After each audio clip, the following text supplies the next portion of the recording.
Larson from WVRC Fox 6, Stephanie Smith, president of the Alabama Policy Institute, and JT Neiswander of JT Morning News with WERC 105.5 FM. 6 to 9 every day, right? That's right. Okay. Thank you very much. They'll be asking the questions.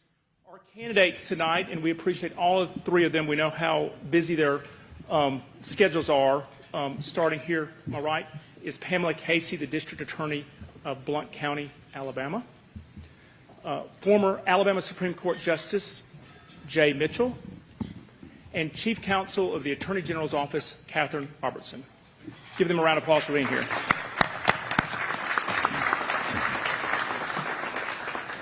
So let me just talk about basically the ground rules for where we are. Each candidate will be given 3 minutes for an opening statement. We'll start right here on the right. There will be 9 questions that each of our questioners will be asking. They will ask them. Everyone will get to start an opportunity, 3 questions to start, middle, and close. And then at the end, there will be 2 minutes. They'll be given 2 minutes to ask questions. So, again, thank y'all. I don't know if there's anything more important than public safety for our elected officials in the state of Alabama. And so we appreciate these 3 candidates for the Alabama Republican primary candidacy being here with us tonight. And thank you for being here as well.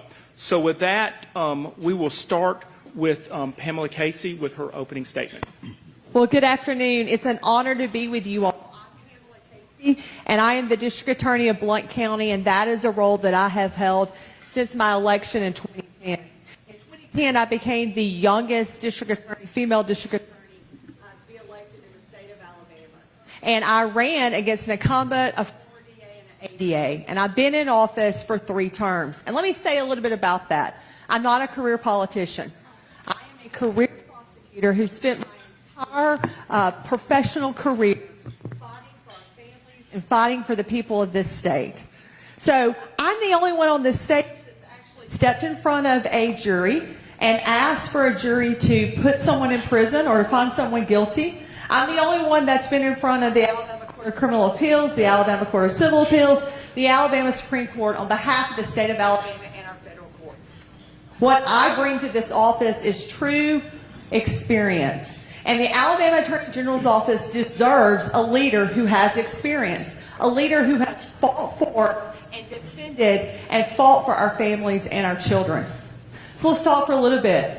Your Alabama Attorney General is your top law enforcement official. Let's talk about law and order. It's more than prosecuting cases. Not only are we working to defend our families and our children, but we're also going to fight to defend our freedoms in terms of order. And that's what I bring to you as a candidate for this office. I bring to you a fight, a trench in the trenches who has the experience that no one else in this race has. I'm the only one who's put a child predator in prison, who's preyed on our children, the only one who's put a killer in prison, the only one who's ever tried a death penalty case. And that's what we want. We want experience. We want someone who cares. Not only am I a career prosecutor, I'm a mother, I'm a wife, and I have 2 young children. And I want you to know that I am going to fight for our families and fight for our children because I have a family and young children at home myself. Not only that, I'm the only one in this race that's ever fought or prosecuted voter fraud. It's important in this state and in our party that we fight for election integrity, and I bring that. I look forward to earning your vote. I look forward to talking with you all tonight. I look forward to sharing the stage with these 2 individuals. Thank you. Thank you, Jay. Well, good evening. My name is Jay Mitchell. For the last 6.5 years, I've had the honor of serving as a justice on our state's highest court, the Alabama Supreme Court in Montgomery. And I'll just say it's great to be with so many friends here tonight and fellow patriots. You could be home watching the first round of March Madness. You could be at the Eric Church concert downtown. Instead, you're here with us tonight because you care about our state and you care about the future of our state. So just over a year ago, January of last year, I went up to Washington for the swearing in of President Trump for a 2nd term. And some of y'all, I believe, were up there. Remember, it was very cold. You couldn't really get to much of anything. But I came away from that just fired up. And I came home, and I was talking to my wife, Elizabeth, my lovely wife, Elizabeth, who's here with me tonight. And I said, you know, sweetie, for our whole lives, As Christians, as conservatives, we've been on defense. We've been on defense against D.C., against the media, the culture, against a lot of the junk coming out of our colleges and universities. But now, for the first time in our lives, with President Trump going back in for a second term and with the mandate that he's carrying from the American people, we're not on defense. We're on offense. And as she and I talked about it and reflected on it, what we realized was that we have a unique opportunity in this country to get generational conservative victories. Not just wins for the next 4 years or the next 8 years, but Lord willing, victories that our kids and our grandkids and our great-grandkids will be able to live into. Now, I think we all know if we're going to have true, lasting conservative change in America, it can't just happen in D.C. It's got to happen in the states. And if you really want to boil it down, it's got to take root in the red states, which is why it's so critically important that we elect leaders in this next election who don't just wear the right party label, who don't just say the right things, but who understand what time it is in America. This is not a time for defense, for being passive, for lying back. This is a time for going on offense with President Trump and soon-to-be Governor Tuberville. And ladies and gentlemen, I pledge to you tonight, that's the kind of Attorney General I'm going to be. I'm going to be on offense for you, for our values, for our way of life, and for the people of Alabama. And I'm looking forward tonight to be able to answer some of these questions and talk about my vision as our next AG. We've got to get the problem of violent crime under control in Alabama. And I think we'll probably have occasion to talk about that tonight. And then the second big priority for me is really going to be helping President Trump and Coach Tuberville go and get these generational conservative victories. And there are all kinds of things we can and should talk about. Combating DEI mandates, making sure that boys stay out of girls' sports, making sure that we're taking on the scourge of left-wing violence. All kinds of things we can talk about there. But we've got to have an AG who's got his eye on the ball, is ready to go on offense, and I pledge I'm going to be on offense for you. Thank you. Thank you.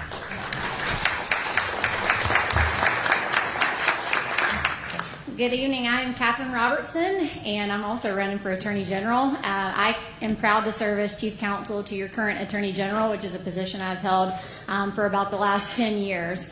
Every day when we go to work, our mantra has been to make the state safer and the country freer. And last week I was sitting around a table with some of my colleagues from other red state AG's offices, and somebody said, how are we doing? What are we doing right now? What's the goal? And this guy goes, to crush liberal dominance. And I said, that is a great goal, to crush liberal dominance. So when I think about what our mission statement is, to make the state safer and the country freer, you do that by crushing liberal dominance. And in the public safety world, we do that in Montgomery a lot.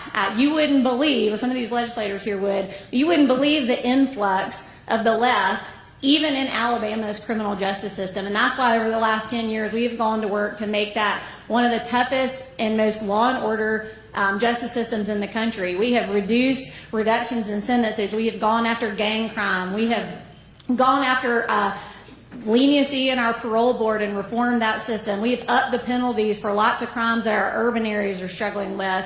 That's how you crush liberal dominance. You go to work to make sure that the ACLU and the SPLC and EJI don't get a foothold in your criminal justice system. But you also do it on the national front. You crush liberal dominance by returning power back to the people of the state of Alabama and by partnering with a president who shares that same interest. You know, we were able to partner with President Trump back in 2016 on all of his border initiatives that ran into obstacle after obstacle. And then for 4 years under Biden, we had to fight woke ideology and trans ideology being pushed down to the states because of the federal money that we received. Vaccine mandates, you name it, we fought it. And now we have a friend back in the White House, and we've got him for at least 2 more years. And it's going to be critically important that in January, when a new Attorney General is sworn in, he's got somebody in that office that knows the ropes, that's been through the fights and knows what they're doing. That's going to be important for a brand new governor, too. And so that's what I'm bringing to the table after 10 years of having really excellent on-the-job training. There's a reason why the Republican attorneys general have endorsed me in my race. I'm the only candidate in the nation that the other Republican AGs are supporting in a primary. But I'm also being supported by our farmers, our foresters, our cattlemen, our builders, and 25 of our Republican sheriffs. So I'm pleased to be with you tonight. I look forward to answering questions. I want to make history as your Attorney General. I want to be the most relentless and aggressive Attorney General you've ever had, and I look forward to talking more about it. Thanks for having me. Thank you. I've been trying to get the lighting fixed, so hopefully we got the lighting now, so we're not just on everybody's faces. So thank y'all. Handle the lights. Okay, thank you for your opening statements. At this point, we will start with our questions, with our three individuals asking the questions. The first will be from Jonathan Hardison to Pamela Casey. Good evening. Public corruption has been an issue historically in the state of Alabama. Would you support additional resources for the AG's office to investigate corruption issues? And if so, what concrete steps would you take to make sure that corruption issues are a priority in your administration? So absolutely, public corruption is a problem. I'm the only one on this stage that's actually prosecuted elected officials in my community. It is a priority for me. And so I was at the AG's office when we had a corruption unit, when we had people who would go out there and make sure that our elected officials and other people were actually being held accountable. We have tons of cases over the last 10 years that have never seen the light of day from the Attorney General's office because nothing has been done. When I go to the AG's office, I don't have to have that job. What do I mean by that? I can retire today. I don't answer to anyone. I don't have money from special interests. I don't have money from dark groups. I don't have money from any of those groups. You know why? I fight for the people. And I will continue to fight for the people and hold our elected officials and hold people across the state responsible when they break the law. We will have a unit and we will have prosecutors. So many people forget the power the AG's office has and prosecutors have with the power of subpoena and the power of grand jury. And we will use that to root out public corruption because it's been going on far too long in this state. Thank you. Jay? Yeah, I think anybody who's been paying attention to the Attorney General's office over the last 20 or 30 years knows that we've had a downtick in public corruption prosecutions over the last few years. And I don't think that's because human nature has suddenly improved. We've got to make sure we've got an Attorney General who is focused on public corruption where it is occurring. Certainly we rely on our law enforcement, we rely on our DAs to bring that to the attention of the Attorney General's office. I think it's important that we have an AG focusing resources on this as a problem and making sure that we're investigating credible allegations of corruption where they are being reported. I would also be in favor, we've seen this in Florida with the impaneling of a statewide grand jury. Sometimes you've got DAs who are reluctant to go after officials in their counties and their circuits. We need to make sure that the AG's office has the tools that he needs in order to impanel a grand jury, to go and investigate and make sure that we're taking down officials who are not keeping the public trust. Kathy? Well, I mean, we do have a public corruption unit in the AG's office. It's very well resourced. We have the best investigators in our office are assigned to that division. Many of them have retired from the FBI and have specialized backgrounds in financial crimes. But one of the other roles of the Attorney General's office in that space has been to babysit our ethics law for the last 10 years. There have been numerous attempts to walk back the ethics law that was passed in 2010. Some of those were well-intended, some of those were ill-intended, and it's been a big part of our office's job to stand up and say that we got to hold the line on what we've gotten. We have been part of conversations to clarify portions of our law, and that's fine, but every time there's been an attempt to weaken it, it has fallen to the Attorney General singularly to step up and defend that and to step up and defend our right to prosecute those cases. Thank you. Next question will be from Stephanie Smith, and she'll start with Jay Mitchell, and then to Catherine, and then to Pamela Casey.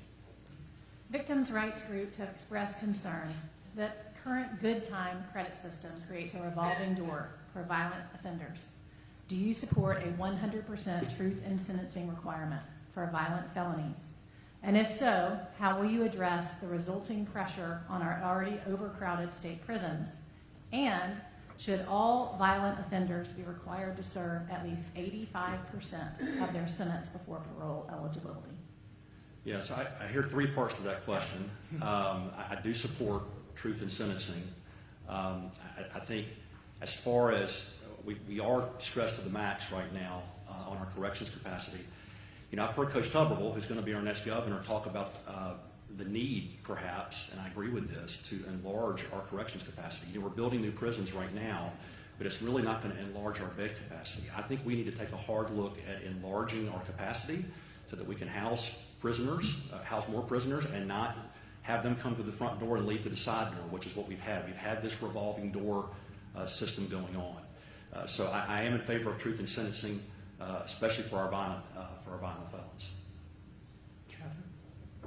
Yeah, so a couple years ago, a Bibb County Sheriff's deputy named Brad Johnson was killed in the line of duty, and it turned out the guy that killed him was out on good time, and that set off a frenzy. And one of the first phone calls I got was from Senator April Weaver, and she said, how do we fix it? And so she and I sat down and put pen to paper and worked many weeks on something that was later called the Deputy Brad Johnson Act. That act reduced the opportunity for correctional incentive time for most violent offenders by about half. It completely disqualified higher classes of violent offenders, and it made sure that you couldn't get good time on top of mandatory early release supervision, which was some tool to apparently reduce our prisons that I did not support. So I think that we've had to walk two really fine lines. We are the counsel for our prisons. We have to consider the issues that they're up against, and there are many. But at the same time, we have been the main ones driving what you do about violent offenders. You don't let them out. You don't push leniency on your parole board, and you don't let them out early for good behavior. You also don't let them out early for getting their GEDs and all these other ideas we're having. So while nonviolent offenders can be reformed, data shows that there's a possibility of that. Violent offenders cannot be. Even the United States Sentencing Commission, which is not super conservative, says that violent offenders really cannot be reformed. And so if they're going to commit violent crimes, we got to have a place to put them. That's not always an easy solution, but I've certainly done my part to reduce those fake sentences, and serving a 30-year sentence is no longer a thing in most cases for violent crimes. Thank you. Pamela? You could go back over the last 20 years of me being a prosecutor. And truth in sentencing isn't something I decided to talk about when I wanted to run for Attorney General. For almost 20 years, I've been screaming from the rooftops, if we don't get truth in sentencing, we're going to see more people die. And we saw that. We've gotten to where we get these calls of how do we fix this, when there have been people in this field for years saying we've got to fix it, but we wait till there's an emergency. We wait till someone's dead. We wait till we get Bibb County and we have kids being raped and sodomized before we care about the death penalty for child molesters. When we have tons of DAs over the years who've been screaming for truth in sentencing. So I absolutely support that. And what we would see is if we went to truth in sentencing, our correctional facilities would know what our numbers were going to be, because we would know on May 1st, this number of people are coming out because they're completing their sentences. So they can actually determine how many beds they need, determine whether or not they need assistance, and how many beds we're going to need, and we reduce that. Not only that, if people had to serve the time they were supposed to serve, we wouldn't have repeat offenders that we're continuing to send back into the system over and over. We have early mandatory release people doing less than 18 months on cases. I have a man right now who was a sodomy second of a 15-year-old, a police officer who committed sodomy second on duty in a police officer's vehicle. He got a 20-year sentence. He's up for parole in 7 years. We shouldn't be okay with that as a society. So yes, number one, we need truth in sentencing. Number two, we have to make sure that we would then know what our correctional balance is, the number of people in there. And finally, 85% should be the minimum. Why do you think the feds use that? Why do you think the feds care about how long people stay in? It reduces the number of repeat offenders if we would go to truth in sentencing. And I think our legislators are letting our citizens down if they don't make a move toward that to protect our children and our families. Thank you. Our next question will be from JT. We'll start off with Catherine Robertson. The Alabama legislature recently passed the Child Predator Death Penalty Act. And as Attorney General, explain what you would do to prioritize the prosecution and defense of the death penalty for non-homicide crimes against children. And do you believe this law stands up to current Eighth Amendment constitutional challenges? Yeah, well, I couldn't have supported that law anymore. Again, my friend April Weaver comes to save the day every time a tough on crime person is needed in the legislature. She does an amazing job. Our office will be tasked with defending that law. It will be challenged almost certainly. Any good law that we pass does get challenged and falls to the Attorney General to defend it. There is some not great United States Supreme Court precedent out there that made people a little hesitant about that, but I think you're seeing a lot of states be willing to push the envelope on that, including Alabama. We have a very different Supreme Court than we had when that previous opinion was issued, and so I think we'll win. How do we prioritize that? We're not always the ones that are going to choose, whether to pursue capital offense. A lot of those cases are with the DA's office, but it is absolutely the Attorney General's job to defend every capital case on appeal, and those are appealed and appealed and appealed and appealed. So one thing we've tried to do is to shorten the time for death penalty appeals, because what we saw last week with the commutation that Governor Ivey did was that the guy got old and everybody started feeling sorry for him, and we weren't as dedicated to the death penalty as we would have been had he been executed early in his tenure. We passed the Fair Justice Act very early in Steve Marshall's tenure, which reduced the death penalty appeals on the state side from about 5 to 7 years. And you just saw the United States Justice Department under Pam Bondi has just put out a rule that's going to help speed up death penalties appeals in the federal side. So it is absolutely incumbent upon the Attorney General to hold the line on the death penalty. Steve Marshall has presided over the most executions of any Attorney General, and that's not something to brag about, but it shows that you've got to be dedicated to it. Yeah, that's my answer. Sorry. Yeah, so we had the opportunity to pass this bill with the legislature session before last. And had that been in place at the time, that when the arrest of the children, of the individuals that were doing this to the children in Bibb County, we would have had cases that were immediately eligible for the death penalty. Back in December of 2024, I made a call to Matt Simpson. I want you to think that for a second. December of 2024, nobody announced they were running for Attorney General. And I said, hey, Matt, we got a problem. I'm about to walk into the courtroom of a man who has sexually tortured a 4-year-old and raped her, and the only thing that I can ensure that he gets is life without, and that is wrong. See, I've been doing this my whole career, working with DAs, working with prosecutors, working with law enforcement to ensure that we do the proper investigation, ensure that we charge correctly, that we prosecute correctly, that we get it across the finish line, so that when it comes to my office and I'm your Attorney General, we can take it to the execution chamber. What I've learned during my career, and I'm the only one standing up here that's had to sit and listen to a 4-year-old talk about her mom or dad raping her, or a little boy talking about how one of the ministers would take him to church on Sundays just so he could take him home and do things to him. I've lived with that. I have kids that I almost consider to be my own children that still call me and talk to me, that I've dealt with that. Pedophiles cannot be rehabilitated. The only place they should go is to death row, and they should go as quickly as they can. You let them out, and they will perpetrate on another child. Period. And you need an Attorney General that understands that, understands children, that understands prosecution, that understands how important that is, and can talk to our legislators and sit down and bring people that says, look at this transcript. Look what they did to this little girl. Look what they did to this little boy. We would have had that option for Bibb County had the legislature passed that bill the first time it came up when Representative Simpson passed it. But too many times we wait until it becomes a popular topic before we pass a law. Yeah, I strongly support the adoption of that law, and I'm thankful for Matt Simpson, Representative Matt Simpson, and Senator April Weaver for getting that in motion and the governor signing that. It is probably going to get held up by the courts momentarily. But look, there's some bad precedent in the U.S. Supreme Court in the way. And one of the ways in which we go and get that precedent overturned is trying to get a critical mass of states to pass laws like this so that we can go up to the U.S. Supreme Court and ask for that precedent to be overturned. Thanks to President Trump, we have a U.S. Supreme Court right now that I think will be very receptive to these arguments of getting these federal precedents overturned so that we can get child predators properly convicted, put on death row, and get them executed. I will say as well, you know, from my time on the Alabama Supreme Court, I handle the toughest, meanest, grisliest cases that we have in our state, on both the criminal and the civil side. Saw a lot of stuff on the criminal side, child rape cases, child sex abuse cases, capital cases. It's very frustrating to see how long it takes to execute somebody in the state. We've got, right now, if my numbers are right, and I think they're about right, we've got 155 people sitting on death row right now. And under the current AG's office, we've only been executing on average about 3 people a year. If you take the best year that we've had under the current AG's office, 6 in a year, it would take us over 25 years to execute everybody who's there right now. I'm going to put focus on making sure that we are executing the prisoners who are on death row and who are coming on to death row. We've got to get on this. In Florida, I mentioned Florida earlier, in Florida, they executed, I think it's 14 inmates between 2017 and 2024. Last year, 2025, they executed 19. It can be done. You've got to put the focus on it, and I've got experience with that at the Alabama Supreme Court. We are going to get on the problem of executing the worst offenders among us, including these child sex predators. Thank you.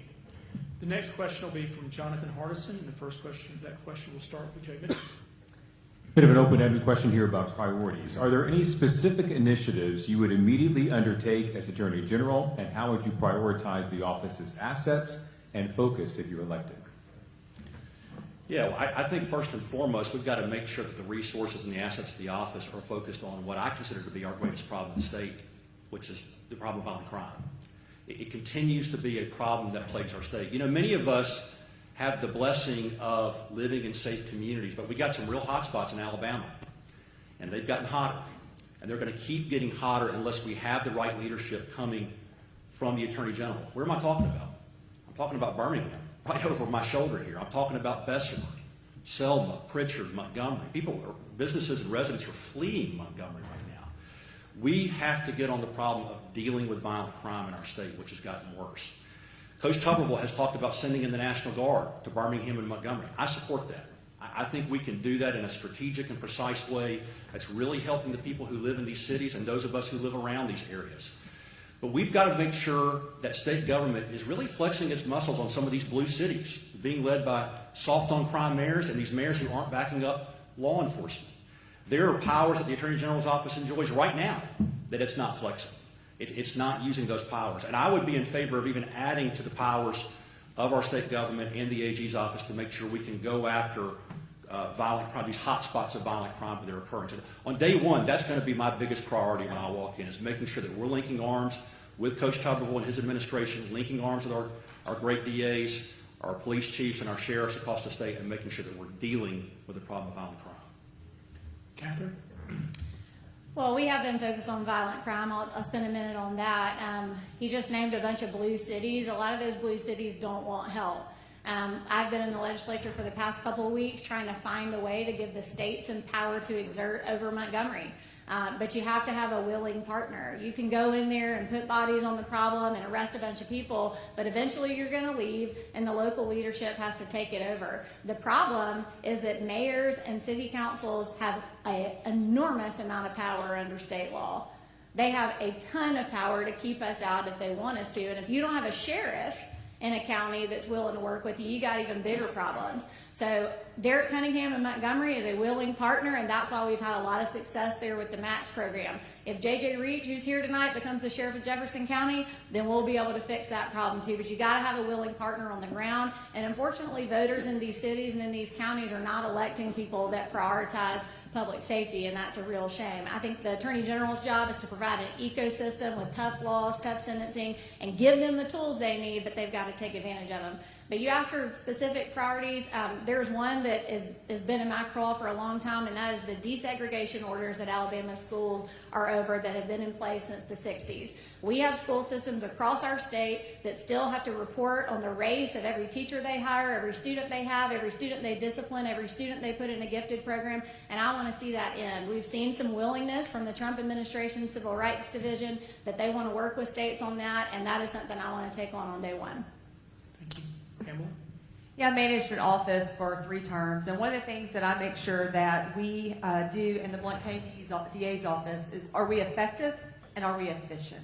So the first thing we do is we evaluate the AG's office as it currently is. I will tell you, I started my career at the Alabama Attorney General's office as an Assistant Attorney General in capital litigation and violent crimes. And when I was in violent crimes, I tried cases and I handled cases. Currently, the Alabama Attorney General's office handles very few cases on behalf of DAs. We need to have a better partnership between the DA's offices and the AG's offices. When you call down there right now, the answer is, find someone else to handle it and we'll appoint them. That is not acceptable. So number one, we're going to reestablish those relationships with DAs and make sure that the trial division of the AG's office is handling cases and working with our DAs. And that's how we affect our crime problem, is that we work with those DAs that need additional assistance and resources. Number two, we work with law enforcement across the state. They don't get enough training in terms of unless you can pay for it. So it's establishing law enforcement training across the state. And the way we do that, and the way we work that way, is we create regional offices for the DA, for the AG's office, so that you have a prosecutor and investigator that can work in each additional LEO region to work with those offices to attack the problem of violent crime. And the final thing is, we have to make sure that every person in the AG's office is actually there doing the work they're supposed to be doing. And I think that when I become the Attorney General, we'll evaluate. There are people that have been put in positions and almost punished for stances they've taken over the years, over the last several administrations. And I think there are people who are not being used to their fullest capacity that are currently at the AG's office. Thank you. The next question will come from Stephanie. We'll start off with Catherine Robertson. Senate Bill 257 proposes a statewide vote on a lottery, casinos, and sports betting. The gambling industry has become one of the largest donors in this election cycle from top to bottom. Can you state for the record whether you have accepted campaign contributions from entities tied to the gambling industry?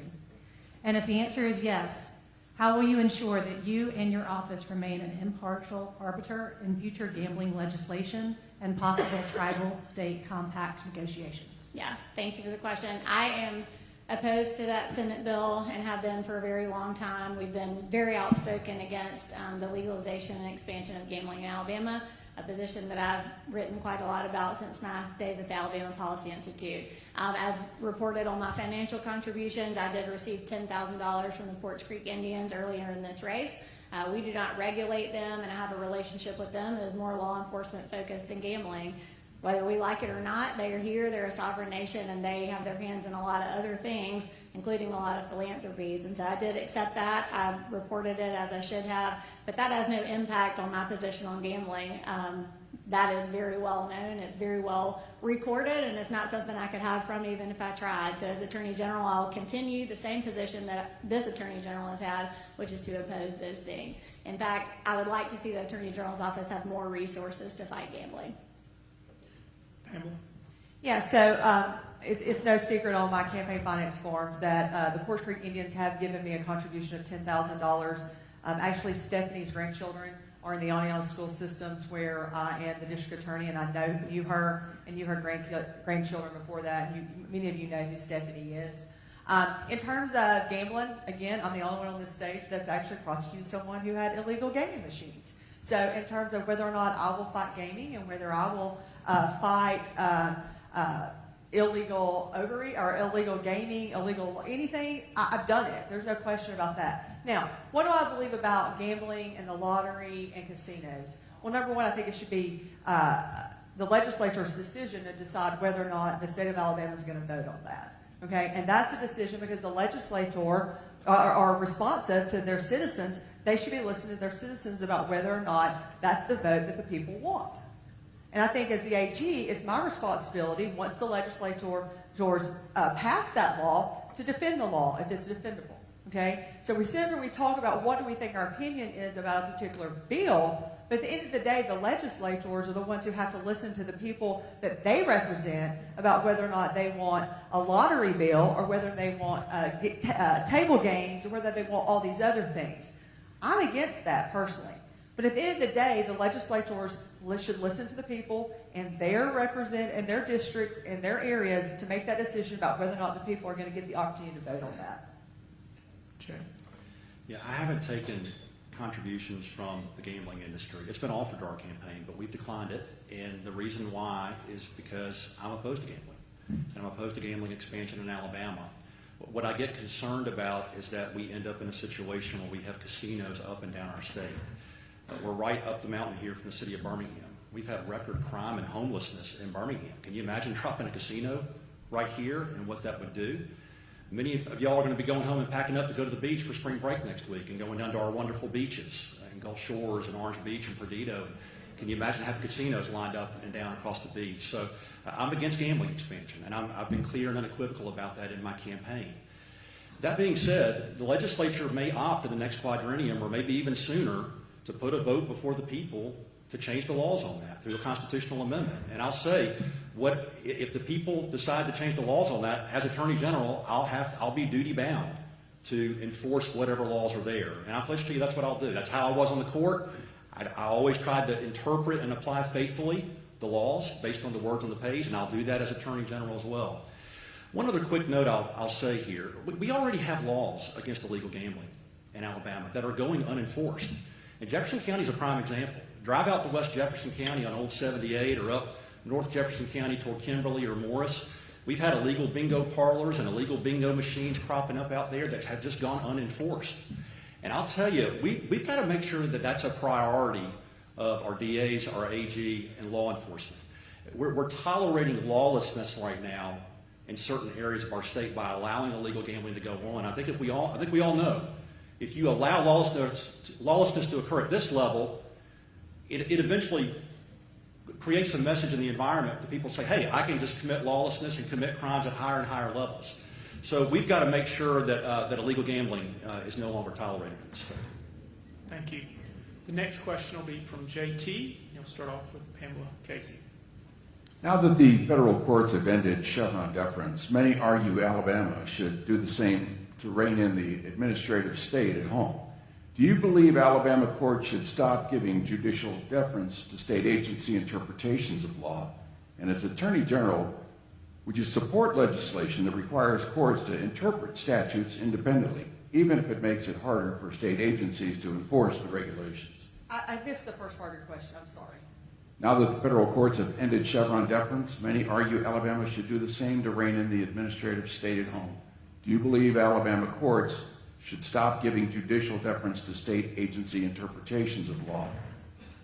No, actually, I believe that the statute should override any type of agency interpretation as it relates. Because at the end of the day, the legislature is the one who's passed statutes, who's made the law, who's created the law. Now, here's what we have a lot of times, and I see it especially in education, is we have administrative rules and administrative guidelines that contradict the statutes. And then they're going to rely on that. So I believe that the court should go back to the statute and rely on statutory interpretation, and it should take priority over any type of administrative rule that's been passed. Jay. Yeah, I think a law has just been passed by our legislature to this effect. Maybe this week, or maybe it's on the precipice of being passed. But in any event, I do support doing away with Chevron deference. And that's something I used to speak about, and I believe I've got two of my former law clerks here with me tonight. I think it's something that I wrote on when I was on the court as well. For those of y'all who don't know, this is a judicial doctrine that says basically when an agency, and we're talking about the state government here, but when a state agency makes an interpretation of the law, whether it corresponds to what the law actually says or not, the court basically says, we'll just defer to the agency, and really doesn't do an independent deep dive itself on what the law is and how the law should be pronounced. And what it does is it ends up investing our administrative agencies with a lot of power that they don't have constitutionally, and they're not directly accountable to we the people. So there can be a lot of mischief, there can be a lot of abuse occurring at the agency level, and if the courts aren't going to take a look and scrutinize that, it can result in some bad things for our citizens, some bad things for our businesses. So under our state constitution, the judiciary is the expositor of the law. And so I don't think our appellate courts, I don't think our trial courts should be deferring to agency interpretations of law. The judges are there to read the law, to pronounce the law, to say what the law is, and not bend to what an agency has done. So I certainly welcome that. Catherine.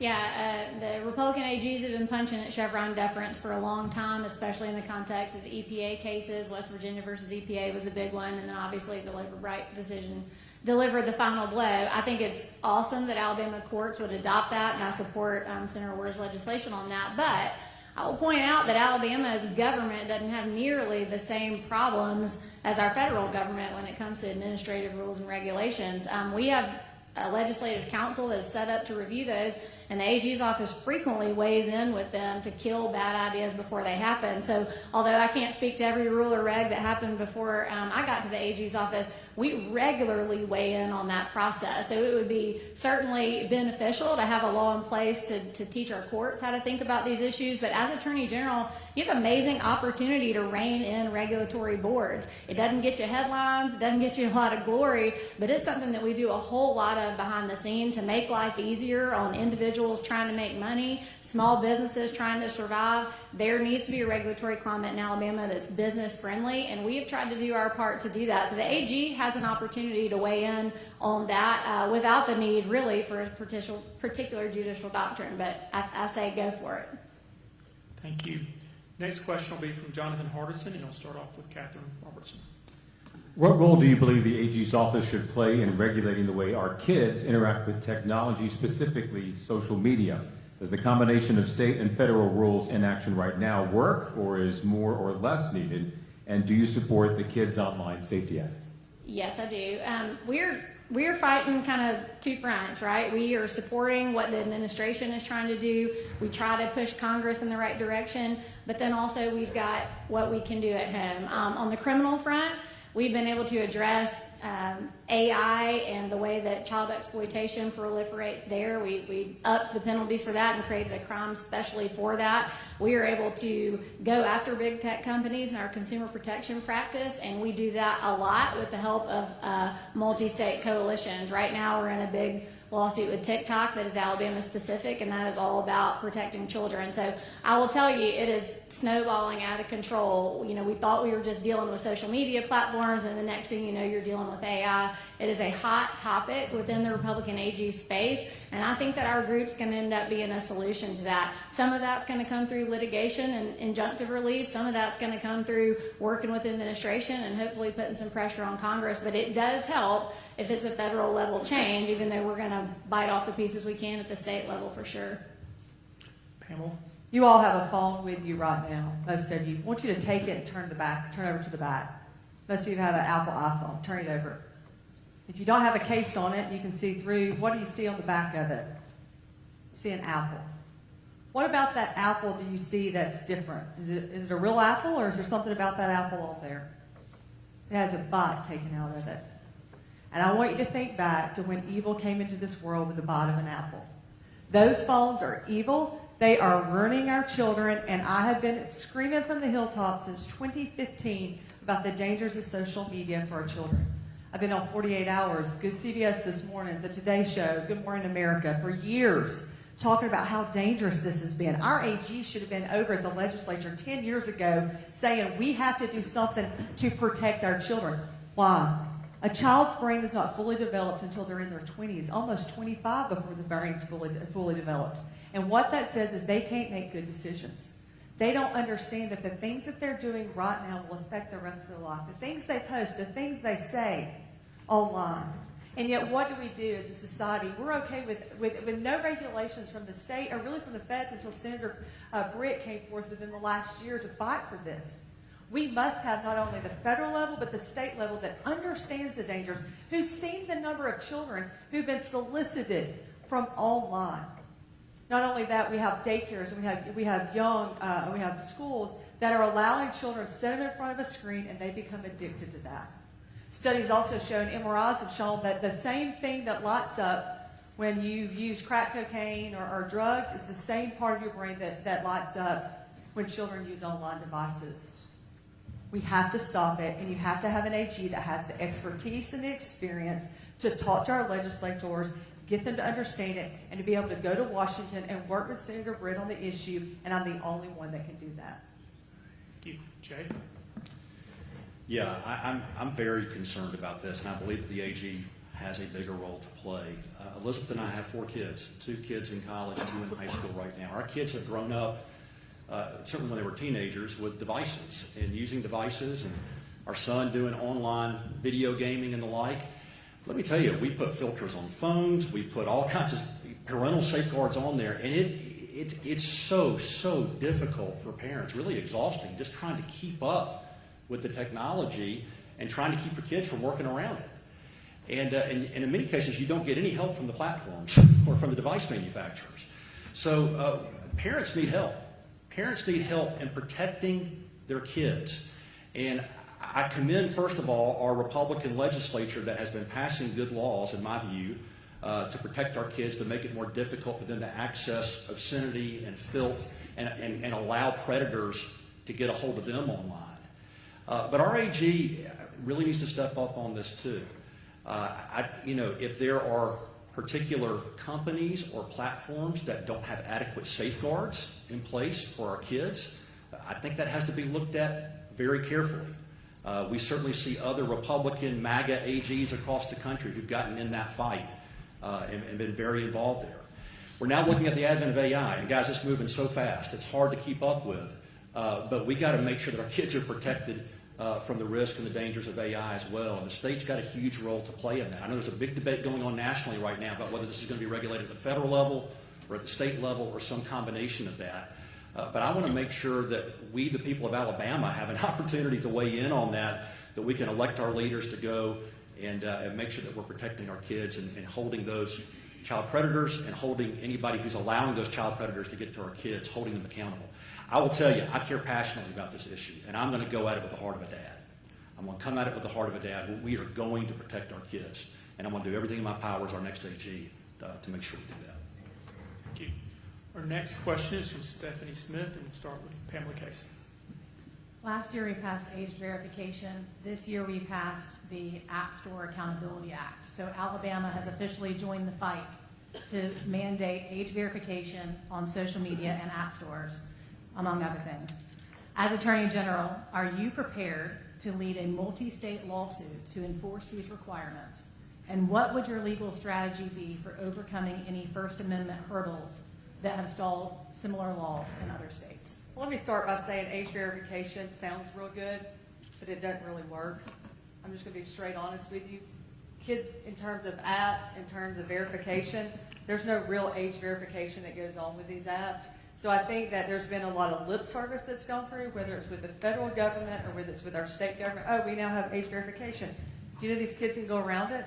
Do you know that Facebook is a 4+ app? So all your children over 4 can get on Facebook. Have you looked at the age for Instagram and all the other different apps, for the Kick app, for the After School app? I could give you 20 apps. There's an app right now called Omegle that on the website says, hey, beware, predators are known to come here.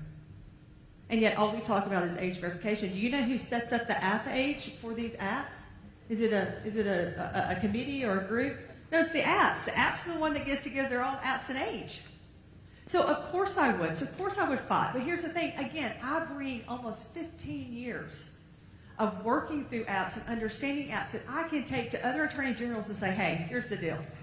Because it's time Alabama had a working attorney general who understood the problems from the ground. And I do that. And yes, we do have First Amendment rights to be able to access and to say, but we also have limitations, and we are required to protect our children. And that's the fight we're in. We're after the fight of our children's hearts and their minds and their futures. And I know that better than anyone on this stage because I've seen it happen. And I have fought it. And I have trained. I got a call today. I'll be training teachers in April. I've trained people in Canada and Florida, across the U.S. I was just in Mobile last week with 300 different educators talking about how dangerous it was. That's the kind of experience we want to fight for our kids and to get rid of. If I do nothing more as your Attorney General, I will make a #1 priority is keeping our kids safe on their devices and through social media, and not by just lip service of age verification and screen time. By requiring companies, because I'm not taking money from companies. Thank you. Jay? Yeah, it's a great question, Stephanie. And I like the way you asked it, which is, are you prepared to lead on this? I think many times our AG's office has been doing a lot of joining, but not a lot of leading on big issues like this. And I think Alabama needs to be a leader. We need to be the tip of the spear on this. I'm thankful that our great conservative Republican legislators have passed some really, in my view, some very sensible laws. And we need to be prepared to get out there and go defend them. Now, of course, these companies, they're going to try to hide behind some of the First Amendment precedents, perhaps Section 230, federal statute. We got to attack it. This is what I was talking about in my opening statement. We got to be on offense. We got to be aggressive about this. We can't just lie back and say, oh, well, that's the precedent. That's been the precedent for years. Well, you know what? Precedents can be revisited. They were revisited all the time when I was on the Alabama Supreme Court, but it takes a lawyer and an organization and an advocate zealous enough and aggressive enough to say, hey, we're going to attack it with the right arguments. And trust me, some of these statutes and even some of the First Amendment precedents that some of these companies may be trying to duck behind, they're subject to being undone, especially with this U.S. Supreme Court. President Trump has given us a golden opportunity in this country to go and get some of these bad precedents undone. But we got to have an Attorney General here in Alabama who understands the assignment, who's ready to go on offense, ready to be aggressive. And I'll just tell y'all, I've got nearly 25 years of experience in the courtroom on both sides of the bench. I spent 16 years in the courtroom as a lawyer and 6.5 years on our state's highest court. I've got a couple of my former law clerks here with me tonight. 3 of my former clerks have been picked by Justice Clarence Thomas to come and clerk for him on the U.S. Supreme Court. We were doing good work at the court. We got to get in the fight.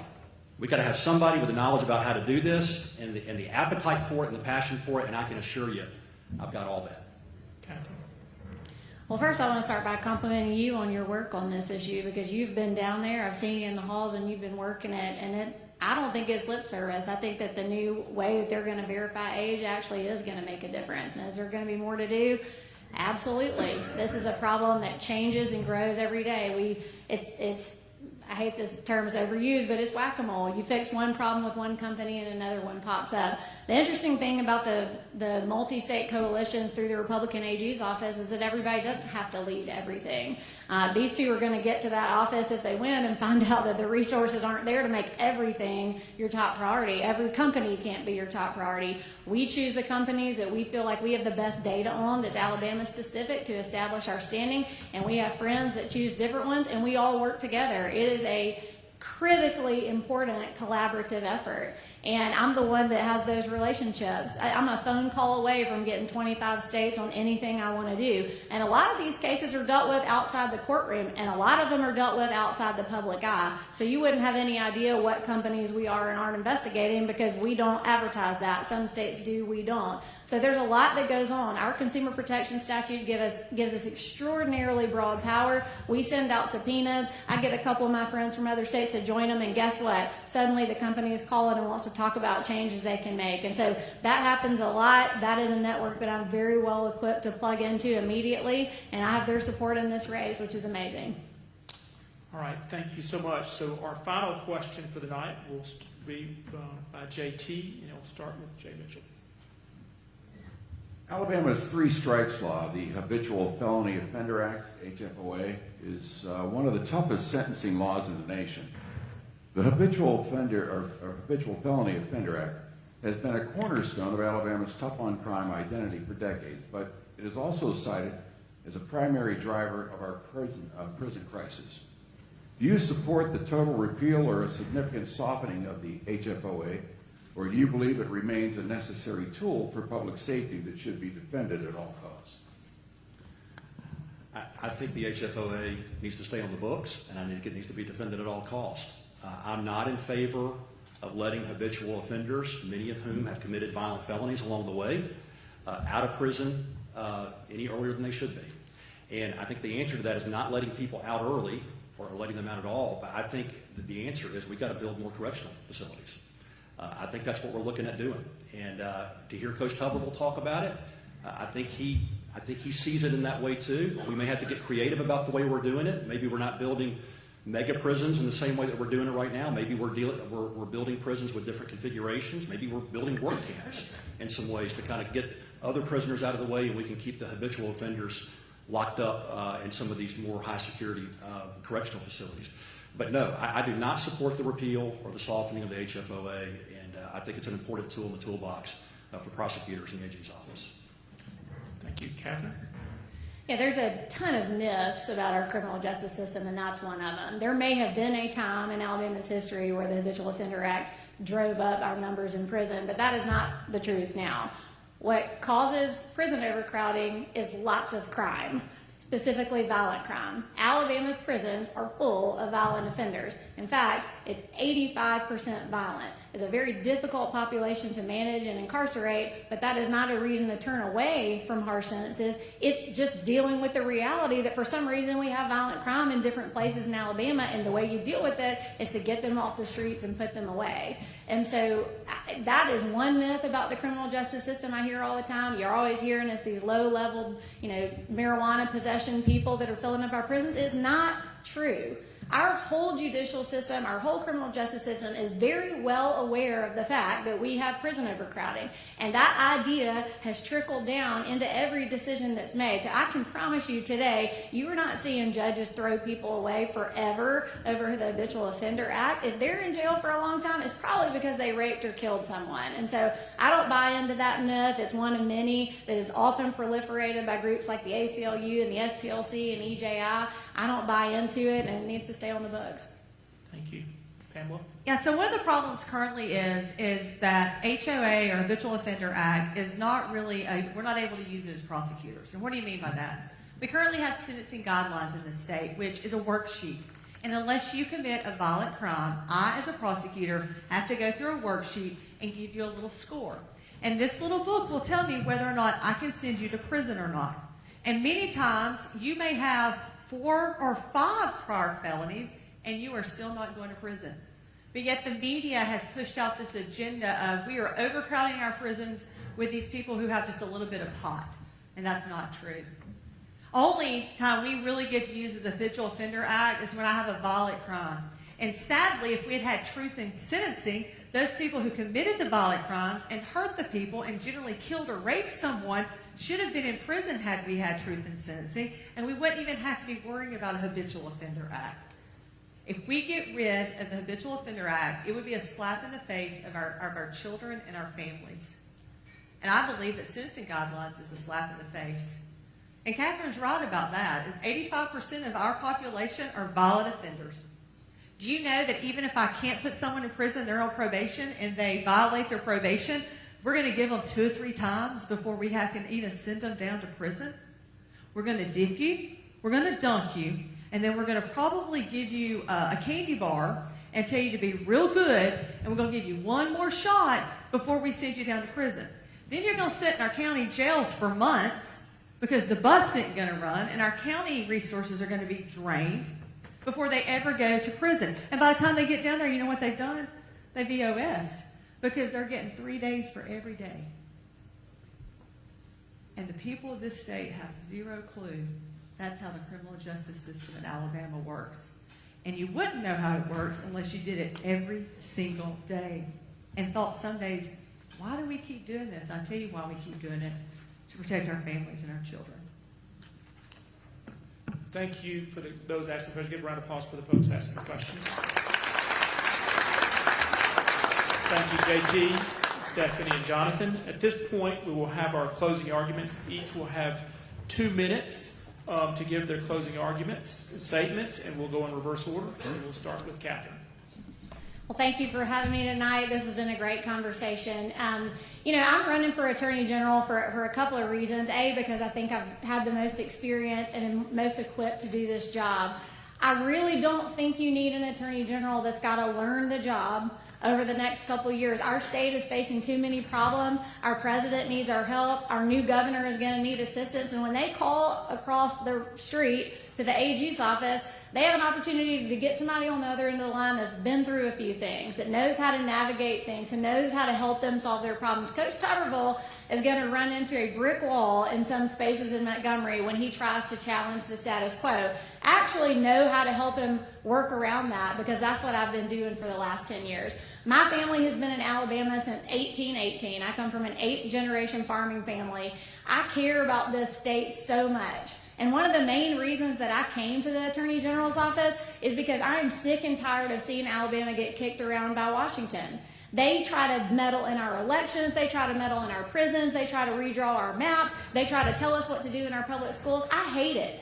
I'm sick of seeing Alabama sell our sovereignty. I'm sick of seeing us have a defeatist attitude. And you have to have an Attorney General that's ready not just to be the last line of defense, but to be out in front punching. I care an awful lot about our criminal justice system. My record reflects that. And I think that the endorsements and the support I've had in this race as just a lowly staffer that came out of nowhere to run for office for the first time ought to tell you something about how I operate behind the scenes. So I would really love to have your vote on May 19th. I'm going to work hard and hopefully get across this finish line. Thank y'all. Jay.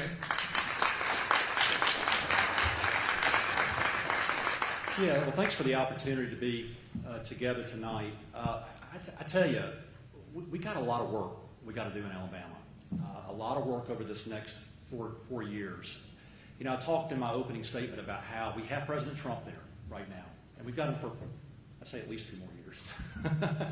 We've got Coach Tuberville coming in to be governor. We have this U.S. Supreme Court that's really stacked very well to be receptive to arguments that would help us overturn a lot of bad precedents. We've got a unique window of opportunity, and there's got to be a sense of urgency from our next Attorney General to go and get big things done.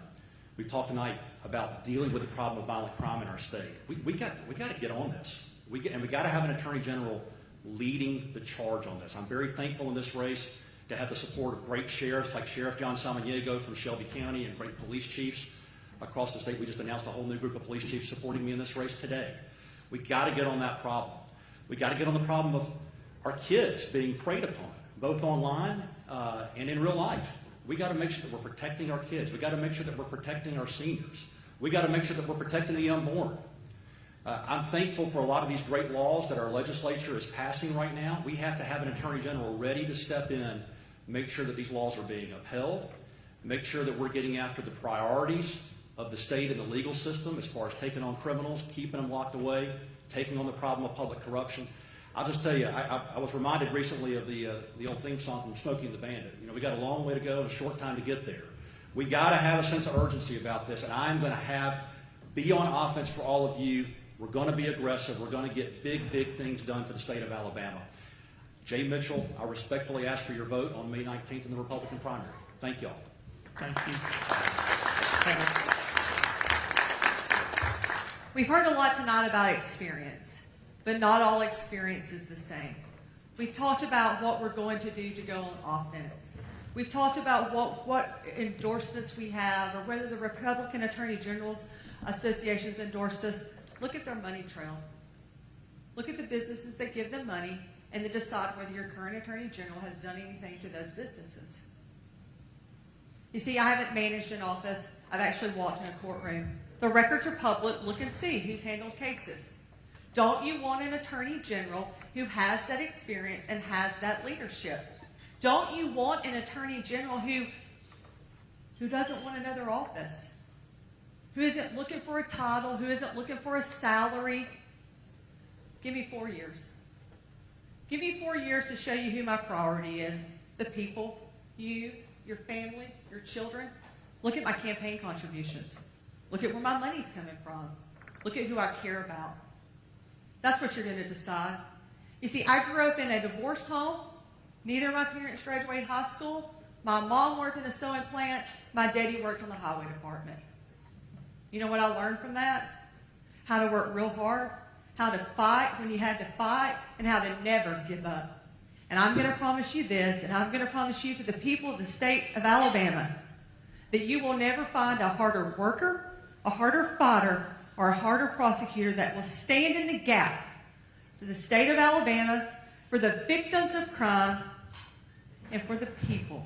Because that's who we represent. The people. And that is who I will answer to when I am your next Attorney General. And if I could look at each and every one of you in the eye right now, I would tell you on May 19th, I'm going to ask for your vote. I need you to tell your friends and your family and the people watching, I want your vote and I want to serve you. On May 19th, you have a choice. You want to work, you want to fight her. Pamela Casey for Attorney General. Thank you. I want to first start off by thanking Pamela, Jay, and Catherine. I know you've got busy days on the campaign trail as we get towards May the 19th, so thank y'all. Give them a round of applause, all three of them, for being with the Jefferson County Republican Party. Thank you for our questions. Most importantly, thank each and every one of y'all, the voters who will be here. Look forward to seeing you on the polls on May the 19th. We're grateful on behalf of the Jefferson County Republican Party. I'm going to ask our chairman to come up and adjourn us.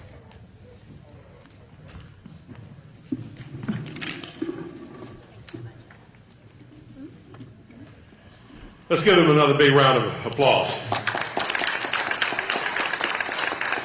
Wonderful event tonight. Thank you all so much for being here. Before we close and before we leave, the young lady that did our singing for us earlier accidentally touched the button on the microphone and shut it off. And so she is willing, if you are willing, to come back and bring us another selection. You raised me up. Clara Kelsey.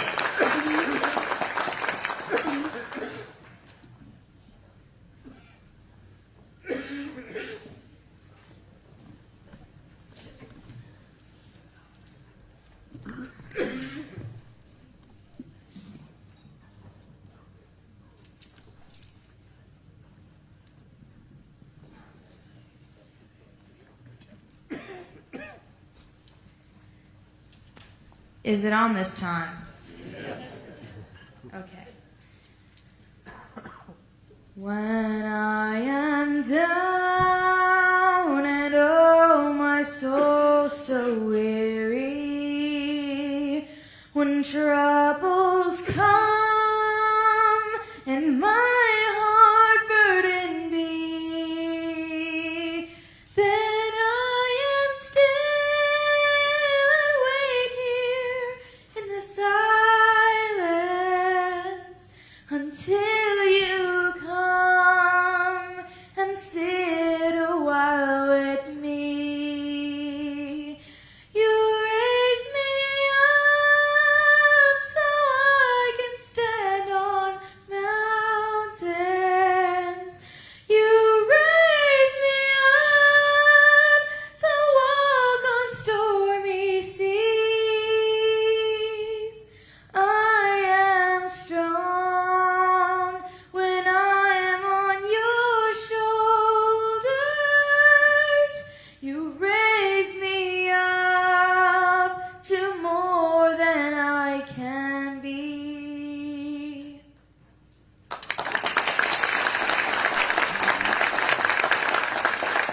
Thank you all, and please drive safely and have a wonderful evening. I'm going to ask if would the candidates come back up to the front for just a moment, please.